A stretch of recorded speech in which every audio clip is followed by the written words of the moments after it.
Hello mga kasaltik! So ayan, ako to si Madam P. As in P. Kasi kung liwat resonates ha, hindi ito magre-resonate sa lahat kasi of course. Hindi ko naman talaga makukuha lahat ng energy ng mga earth sign sa mundo. Wait lang, inom lang ako.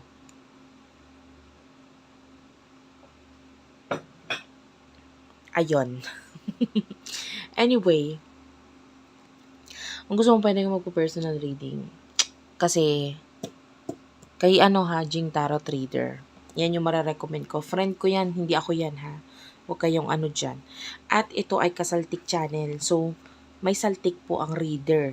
Kung gusto mo ng matinong reading, dun ka sa Unicorn Princess Tarot or sa ibang channel namin.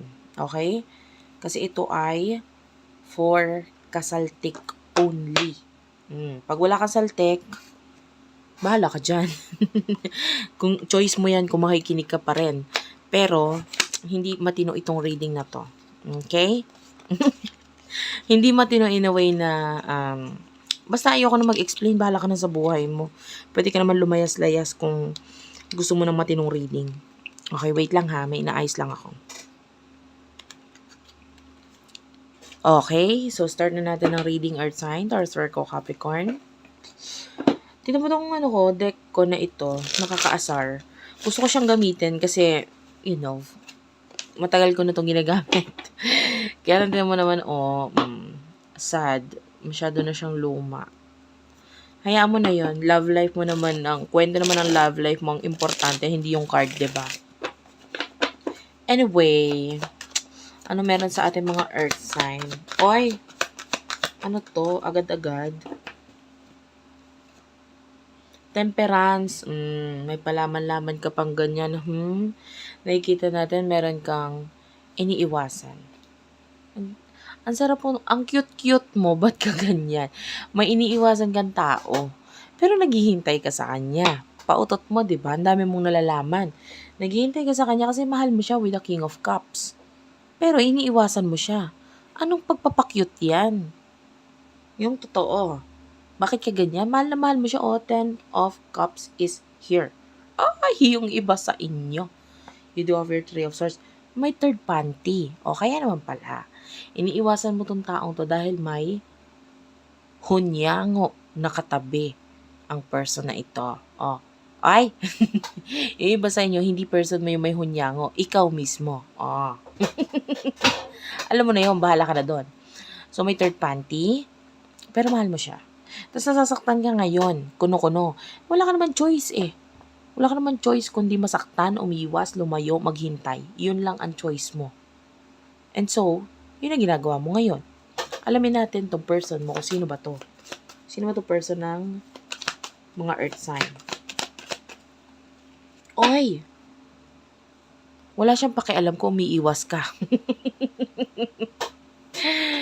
Ayun, kasi may boundaries sa inyong dalawa. Alam naman niya yun, kitang-kita naman niya yun, yung boundaries na yun. So ngayon, with the Ace of Swords, nag-iisip na lang siya ng paraan. Ano to? Anong iniisip ng person na to? Kulang yung message, wait lang. Anong iniisip nitong taong to? Ayun, ang dami. Tawa-tawa. Feeling niya naghihintay ka talaga. Oh, with the Hangman. 'Di ba? Feeling niya at iniisip niya, naghihintay to sa akin eh. Iniisip ako alam mo yung person mo masyadong assuming, ang sarap kutusan. Nag-a-assume naman siya na naghihintay ka talaga. Pero totoo naman, di ba? Ikaw din masarap kutusan. Pareho kayong dalawa. O marami akong daliri, mamili kayo kung ilang kayong kutos. Dahil pwede yan. Oh, you do over the Page of Wands. So, yung person na to, nag-iisip din siya na naghihinay ka, wait lang. Iniisip din niya na hinihintay mo siya na mag-message sa'yo. Oh, di ba? Taray ng person mo, kailangan pang ganun. Pero, nami-miss ka niya with the Three of Wands. Oh, di ba?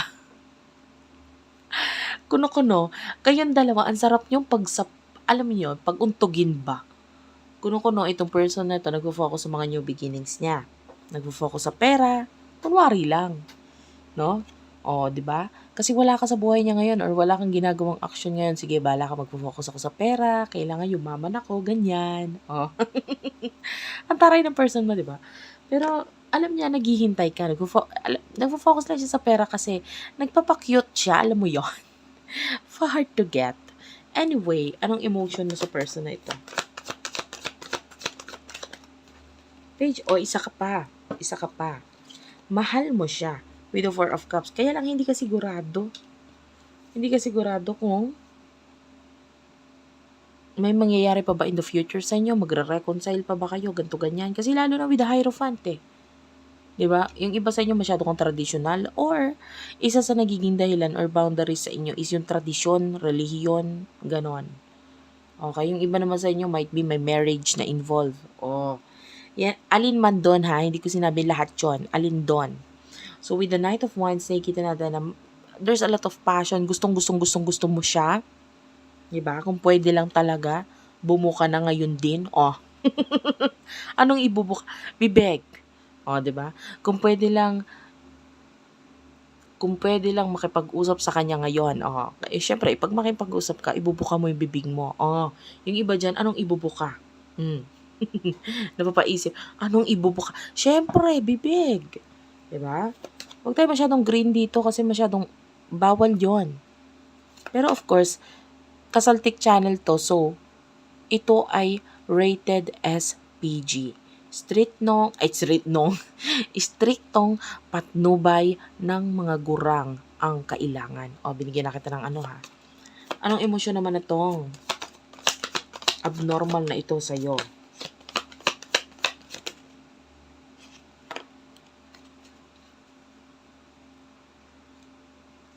Oh, the Sun. And the Five of Pentacles. Natatawa ako sa person mo. Nasasaktan siya. Kasi, pareho kayong energy ako. Ito lumabas sa ilalim ng cards mo kanina. Mahal ka rin niya. Nasasaktan din siya sa nangyayari sa inyo. Okay? Tsaka isa pa,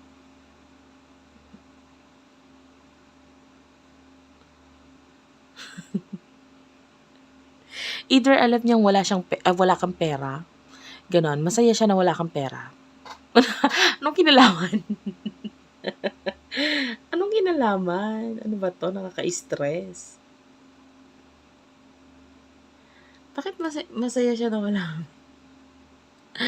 Bakit masaya siya na wala kang pera? Ano ba to? Wait lang. Bakit siya masaya na wala kang pera? Yung iba, okay, relate sa walang pera. Kasi with the Page of Pentacles and the Eight of Pentacles, o yung iba sa inyo, pwede yung person mo kasi may pera, so masaya siya na wala kang pera kasi maybe yun yung nagiging connection nyo ngayon. Lalapit ka sa kanya. Ano ka? Ano tingin mo sa person mo? 5'6"? Fine, lalapit ka sa kanya. Pwedeng nagkakaroon ng reconciliation sa inyo dahil sa pera. So masaya siya pag wala kang pera. Kasi lumalapit ka sa kanya pag wala kang pera. Teka lang. Tawan-tawa naman ako sa'yo. Ba't ka ganyan? Nakaka-stress. Ang sarap pong latagan ng papel. Kontrata. O, di ba? Hindi marriage contract ang masarap ilatag sa'yo. Agreement kung kailan babayaran. Di ba? Nakaka-stress. Kung ako sa person mo, maghahanda na ako ng ng dokumento. Kailangan ipanotaryo tong usapin ninyo eh. May pangungutang bang nagaganap? Basta masaya siya pag wala kang pera. Pero masaya in a way na kasi kaya ka lumalapit pag wala siyang pera. Ay, pag wala kang pera. O, diba? Hindi ka naman mukhang pera. Pero parang ganun na nga. O, diba? What will happen in the future para sa iyo, Earth sign? No Judgment. Oy. Seven of Cups. Tignan mo yung tsura mo dito, para ka nang hihingi, oh. Palimos. Palimos kahit barya lang. Marami akong gustong gawin sa buhay. Marami akong gustong bilhin, ma-achieve, etc. O, di ba? Kaganyan. Parang ang sarap mo pa DSWD, kaya lang parang hindi ka natatanggapin doon. Scammer ka ba? Ba't ka ganyan? Ano to? parang, parang ang energy mo, nambubudol ka na eh, 'di ba? Gusto mong makipag-connect dito sa person mo kasi siya lang, alam mong maaawa siya sa'yo, etc. Or what? Anyway, the judgment is here in the future for Earth sign, please. Kailangan mo talaga ng tulong, te. Ano ba? With the Six of Pentacles. Kailangan mo talaga ng tulong kasi alam mo may ipon siya, may pera siya, etc. O, diba? Maaring lumapit ka sa kanya. Guys, hindi ako bias. Sasabihin ko talaga kung ikaw lalapit or yung person mo. Pero this time, ikaw nakikita ko, ikaw lumalapit. Diba? O the Eight of Swords. O tapos yung person mo, pakunwa-kunwari pa. O nakikita mo yan with the Eight of Swords. Wait lang. Or yung person mo, bago ka lumapit.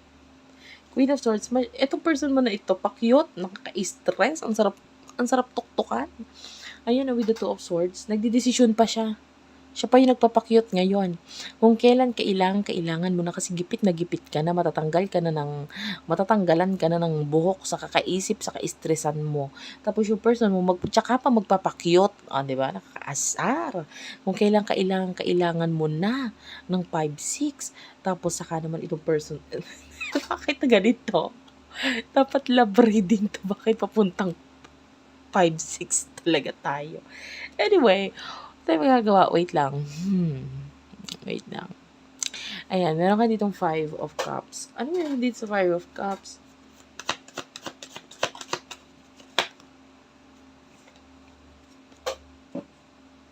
Wait lang ha.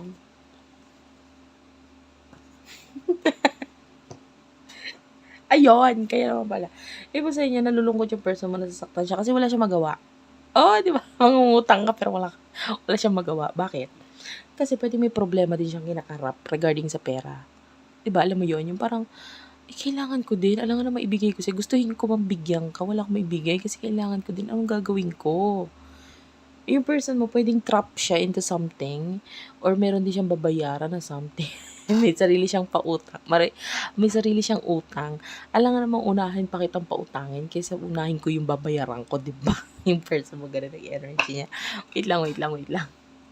Hindi ako makatawa guys kasi madaling araw na dito sa amin. 3 a.m. na po. So, medyo bawal na ako mag-ingay. Alam mo yon? Kasi sabi ng, baka mamaya may magsuot na sa akin dito ng ang tawag doon? Life jacket. Ay, life jacket ang tawag doon. Yung yung nilalagay sa mga mental hospital kasi, iba na this. Sabihin nila, humihit-hit na ako na kung dalawa lang ang lalapit sa akin ngayon dito. Kung hindi yung papuntang mental, papuntang presinto. Di ba? Knight of Cups is here. Sabihin ko ano nang ginagamit ko, hinihit-hit ko. Knight of Swords. Gusto ng person mo eh. Gusto niya sumugod, gusto niya gumawa ng action. Kaya lang with the Magician, pwede hindi niya pinapakita na gano'n kasi sabi ko nga marami siyang obligasyon o marami siyang ginagawa ngayon na pwedeng may sarili siyang problema.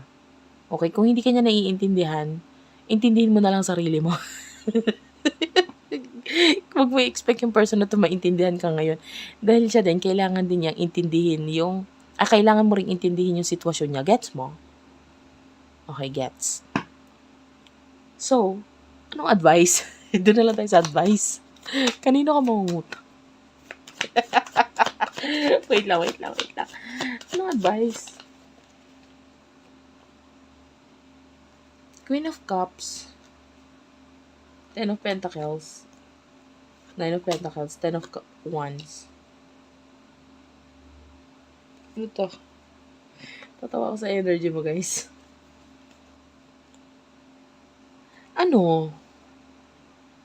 I feel like ikaw ang gagawa ng paraan. Wala sa person mo ang kasagutan. Wala sa kanya ang kautangan. Alam mo yun? Hindi ka pwede sa kanya humingi. Nakikita natin dito with the Queen of Cups. Nakikita mo yung Queen of Cups nakaharap dito. Yung pera nasa sayo. Kailangan mo lang bungkalin with the Ten of Wands. Wala sa person mo. Kailangan mo maghirap. Kailangan mo gawa ng paraan. Nagigets mo? Kung kinakailangan mo maghukay ng singsing sa patay, gawin mo yon. Wait lang, joke lang yun la. Kasaltik channel to, baka yung iba dyan, hala. Namatay na yung mayaman naming kapitbahay. Saan ba nakalibing yun? Wait lang. Hoy, hindi lang ibig ko sabihin ha. Anyway, ayun nga. Nakikita natin yung success, yung pera nasa iyo. Kailangan mo lang hirapan ng konti. Ma-achieve mo yan, makukuha mo yan. Ito person na ito, ano ba to? Ka-stress, no?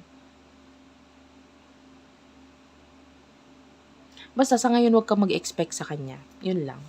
Thank you for watching, guys. I love you all. Sana nakarelate ka, resonate ka. And, pa-subscribe ha. Pa-comment din dyan sa baba. Sobrang ma-appreciate ko yung comment ninyo. Thank you very much. I love you all. And, babush!